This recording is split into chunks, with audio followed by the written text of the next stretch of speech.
तिकडे सांगली जिल्ह्यात शेतकऱ्यांचं लाक्षणिक उपोषण आहे। सरसकट कर्जमाफी करता माजी खासदारांचे हे उपोषण आहे। कडूंच्या आंदोलनाला संजय काका पाटलांनी हा पाठिंबा दर्शवलेला आहे।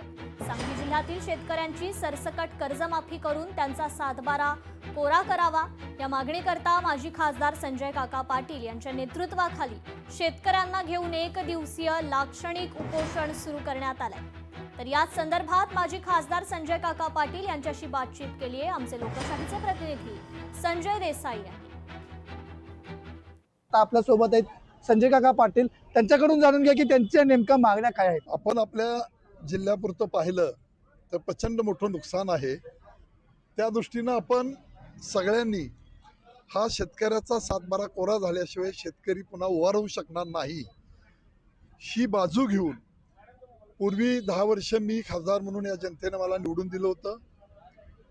10 वर्षामध्ये पूर्वी सुका दुष्काळाशी आपण सगळे भांडत होतो, आता ओला दुष्काळ पडायला लागलेला आहे। बंगालच्या उपसागरात आणि अरबी समुद्रातली वादळं ही आपल्याला त्रासाची ठरतायत। तेव्हा पूर्वी आपण 10 वर्ष सुक्या दुष्काळावर काम करत होतो, पाणी आणता आलं राज्य सरकारच्या माध्यमातून। आपल्याला ताकारी, म्हैसाळ आणि टेंबू पूर्णत्वाला नेते आला। आता आपल्याला ओल्या दुष्काळाशी संघर्ष करावा लागतोय। त्यामुळं या झालेल्या सगळ्या पिकांचं नुकसान सरसकट विनाट तुम्ही त्या शेतकऱ्यांचं सगळं कर्जमाफी झाली पाहिजे यासाठी बसलोय। कॅमेरामॅन सुजितसह संजय देसाई, लोकशाही मराठी, सांगली। लोकशाही मराठी ऐका, पहा, जागरूक रहा।